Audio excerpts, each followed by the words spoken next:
Hi welcome to Siri plaza. So ఇవాళ మనము గులాబీలు రోజ్ ఫ్లవర్స్ ఎలా తయారు చేసుకోవాలో నేర్చుకుందాం. ఇది ఒక స్వీట్ డిష్ అండి. సో దీనికి కావాల్సిన ingredients maida 2 cups, sugar 1 cup, half kg maida పిండికి 200 గ్రామ్స్ ఆఫ్ షుగర్ సరిపోతుంది.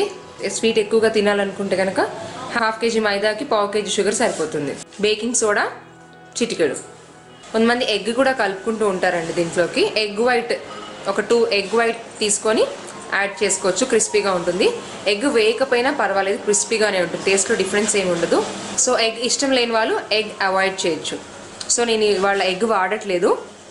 సో ప్రొసీజర్ ఇంగ్రీడియంట్స్ అన్ని చూసాం కదా, ప్రొసీజర్లోకి వెళ్దాం. ఫస్ట్గా ఒక బౌల్ తీసుకొని దాంట్లో 2 కప్స్ ఆఫ్ మైదా వేసుకోవాలి. 2 కప్స్ ఆఫ్ మైదాలోకి 1 కప్ ఆఫ్ షుగర్, ఒక చిటికెడు బేకింగ్ సోడా. సో దీన్ని వాటర్ వేసి బాగా మిక్స్ అయ్యేట్టుగా కలుపుకోవాలి. సో ఇలా పిండిని దోశ పిండిలాగా జారుడుగా కలుపుకోవాలి. సో పిండి రెడీ అయింది కాబట్టి మనం దీన్ని డీప్ ఫ్రై చేసుకోవాలి. సో దీనికోసం ఒక ప్యాన్లో డీప్ ఫ్రైకి సరిపడా ఆయిల్ పోసుకొని హీట్ చేసుకోవాలి. సో రోజ్ ఫ్లవర్స్ తయారు చేయడానికి దీన్ని వాడతాము. సో ఇది బయట మార్కెట్స్లో దొరుకుతుంది.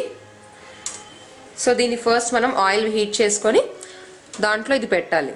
సో డైరెక్ట్గా పిండిలో డిప్ చేస్తే కనుక పిండి దీనికి అంటుకొని నీట్గా రావు రోజ్ ఫ్లవర్స్. సో గులాబీలు చేసి దీంట్లో పెట్టాం కదా ఆయిల్లో, ఆయిల్ హీట్ అయిందండి. సో ఇప్పుడు సేమ్ అలా వేడిగా ఉన్నప్పుడే దాన్ని తీసుకొని మనం ముందుగా కలిపి పెట్టుకున్న పిండిలో డిప్ చేయాలి. కంప్లీట్గా డిప్ చేయకూడదు, అలా చూపిస్తున్న విధంగా డిప్ చేసి వెంటనే ఆయిల్లో పెట్టేయాలి. సో దీంతో పాటు ఒక పొడుగు ఇలా స్టిక్ లాగా కూడా దొరుకుతుందండి. సో దాంతో కొంచెం ఫ్రై అయ్యాక అలా ఈ స్టిక్తో దానికి స్టిక్ అయిందంతా తీసేయాలి.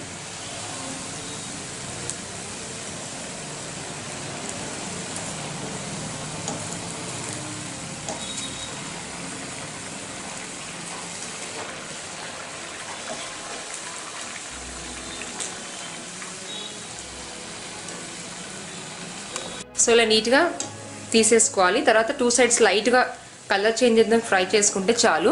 మళ్ళీ సేమ్ ప్రొసీజర్ అండి. సో మళ్ళీ ఆయిల్లో వేడి పెట్టడం మాత్రం మర్చిపోవద్దు, ఆయిల్లో డిప్ చేస్తూ ఉండాలి బిఫోర్.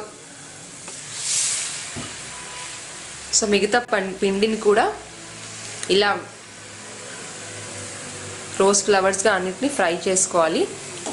లైట్గా కలర్ చేంజ్ అయితే చాలు, మరీ రెడ్గా అయిపోతే గట్టిగా అయిపోతాయి. సో ఇలా రోజ్ ఫ్లవర్స్ అన్నిటిని ఇలా డీప్ ఫ్రై చేసుకొని ఇలా బౌల్లోకి తీసుకోవాలి. సో ఈ రోజ్ కుకీస్ 1 వీక్ వరకు ఫ్రెష్గా ఉంటాయండి. సో చాలా క్రంచీగా ఉంటాయి. సో డెఫినెట్గా ట్రై చేసి చూడండి. Thank you. దీని ప్రొసీజర్ ఇంగ్రీడియంట్స్ అన్ని siriplaza.comలో క్లియర్గా ఉంటుందండి. అండ్ దీని వీడియోతో పాటు ఇంగ్రీడియంట్స్ ప్రొసీజర్ ఇంగ్లీష్లో కూడా ఉంటాయి. So have a look. Thank you.